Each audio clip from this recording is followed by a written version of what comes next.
تو اس وقت پھر میرے ہی ذہن میں ایک خیال یہ آیا کہ کیسٹس پر کیوں نہ میں اپنے سلیبس کو ریکارڈ کرواؤں، جو میں نے اپنے کچھ دوستوں کی مدد سے کروایا، اور ان کے ساتھ ایک بڑی دلچسپ پارٹنرشپ ہوئی. میں فلوٹ بجانا سیکھتا تھا، تو میں نے ان دوستوں کو جو کہ شوقین مزاج قسم کے دوست تھے انہیں فلوٹ بجانا سکھایا. گانے وہ بجانے کے بڑے شوقین ہوتے تھے، تو وہ کوئی نہ کوئی ایک سانگ، اپنا فیوریٹ سانگ سیکھنے کے لیے فلوٹ پر میرے پاس آتے تھے، اور میں ان سے کہتا تھا کہ اس کے بدلے آپ مجھے کوئی سلیبس کی کوئی کتاب کا کوئی چیپٹر ریکارڈ کر دیں. تو یہ اس طرح کی ایک بارٹرشپ تھی جس کے ساتھ میرا تعلیم کا سلسلہ کافی آسانی سے آگے بڑھا.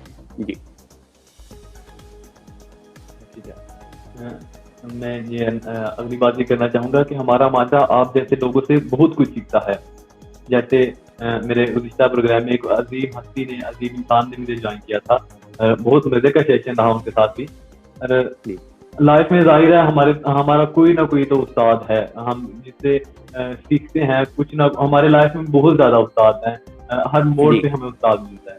تو آپ کی لائف میں کچھ آپ کے جو استاد ہیں ان میں سے کچھ جو ایک آپ کے استاد ہیں ان میں سے کسی استاد کا کوئی ایسا سبق، کوئی ایسی بات جو آپ کو ابھی تک یاد ہو، تو آپ اسے مطلب کرتے ہو کہ اگر یہ میری لائف میں نہ ہوتا تو آج تک میں یہاں نہ پہنچتا ہوں. ہاں، ڈاکٹر صداقت علی میرے وہ استاد ہیں، ٹیچر ہیں، جن کا میں لازمی ذکر کرنا چاہوں گا. وہ ایک ایسی زبردست انسان ہیں کہ جنہوں نے سائیکالوجی کے فیلڈ میں، کاؤنسلنگ میں بہت زیادہ جن کا کام ہے، جو ایک پائنیئر کی سی حیثیت پاکستان میں ان کی 42 ایئرس سے ہے. اور ان سے میری جو دوستی تعلق کا آغاز ہے وہ 1997 سے ہوا، اور انہوں نے دراصل میری زندگی میں کافی ویلیو ایڈ کی. ان کے ساتھ کام کرتے ہوئے کافی ٹریننگ سے مجھے گزرنے کا موقع ملا. پھر میں انہی کے ساتھ کے ادارے میں ولنگ ویز میں کام کرتا ہوں. سو ڈاکٹر صداقت علی میرے وہ ٹیچر ہیں جو کہ دراصل اللہ کی بہت بڑی ایک بلیسنگ ہے میرے لیے. ٹھیک ہے، آپ یہ سمجھتے ہیں کہ ان کی اگر وہ میری لائف میں ہے تو آج آپ یہاں پر بیٹھے ہیں، اس پلیٹ فارم پر بیٹھے ہیں، جو آپ کے چاہنے والے ہیں وہ صرف ان کی وجہ سے ہیں. میں سمجھتا ہوں کہ ڈاکٹر صداقت علی صاحب سے جتنا میں نے سیکھا، اور آج جس پروفیشنل لیول پہ میں ہوں، جتنا میں نے سائیکالوجی کو لرن کیا، جتنا مجھے اس معاملے میں سیکھنے کا اور لرننگ کو آگے بڑھانے کا موقع ملا، وہ سارے کا سارا کریڈٹ ڈاکٹر صداقت علی صاحب کو جاتا ہے. ٹھیک ہے، اچھا ہم اپنی ٹاپک کی طرف آئیں گے. ہمارا آج کا ٹاپک کیا ہے کہ ہم کس طرح خوش رہ سکتے ہیں. زیادہ تر ہمیں دیکھنے کو ملتا ہے ہماری جو آج کل نوجوان جنریشن ہے، نوجوان نسل ہے، وہ بہت زیادہ سیڈ، یا پھر وہ ان الفاظ میں، آسان الفاظ میں کہا جائے کہ بدماشی کی طرف جاتی ہے، یا پھر بہت زیادہ سیڈ ہر وقت رہتے ہیں. تو ہم یہ بتائیے کہ ہم اپنی لائف میں کس طرح خوش رہ سکتے ہیں. ظاہر ہے ہر انسان کی لائف میں اس کی پرابلمس بھی ہیں، اس نے پریشانیاں کو بھی فیس کرنا ہے. تو ہم اپنی کامیابی کو تو بہت اچھے سے فیس کر لیتے ہیں، سیلیبریٹ بھی کرتے ہیں. تو ہم اپنی نارمل لائف کو، اور جو ہماری لائف میں پریشانیاں کریٹ ہوتی ہیں، ہم ان کو کیسے سیلیبریٹ کرتے ہیں. کچھ اصول ہیں جن کو اگر سمجھ لیا جائے تو ہم اپنی زندگی میں ایک خوشی کی مستقل سی کیفیت حاصل کر لیتے ہیں. اچھا، ان اصولوں میں سے پہلا اصول تو یہ ہے کہ ہم گریٹیٹیوڈ کو سیکھیں. یہ جو ایٹیٹیوڈ آف گریٹیٹیوڈ ہے، یہ ہمیں بہت زیادہ سکھاتا ہے. اور خوش رہنے کا پہلا ذریعہ یہ ہے کہ ہم شکر گزاری کو اپنا لیں. شکر گزاری کو اپنانے کے لیے بہترین طریقہ یہ ہے کہ ہمیں جو نعمتیں میسر ہیں، جو حاصل ہیں، ان کو کاؤنٹ کریں. آج اس وقت مجھے جو لوگ دیکھ رہے ہیں، اگر تھوڑی سی دیر کے لیے چند ایک منٹس نکالیں اور ایک پیپر پر کاؤنٹ کرنا شروع کریں کہ ان کے پاس کیا کیا نعمتیں ہیں، تو ان کو ایک لسٹ بنانے کا موقع ملے گا، بلیسنگز کی لسٹ، جس کے نتیجہ میں ان کو فیل ہونے لگے گا کہ ان کے پاس تو اللہ نے بہت ساری نعمتوں سے انہیں نواز رکھا ہے. تو یہ جو گریٹیٹیوڈ کا پیدا ہونا ہے، یہ دراصل ہمارے اندر کافی اچھی خوشی کی ایک فیل پیدا کرتا ہے. اچھا، اس کے پیرالل دوسری جو چیز ہے جس سے ایوائڈ کرنا ہے وہ ہے کمپلینٹ، کمپیریزن اور کرٹیسزم. یہ 3 C's ہیں جن کو ہمیں یاد رکھنا ہے: کمپلینٹ،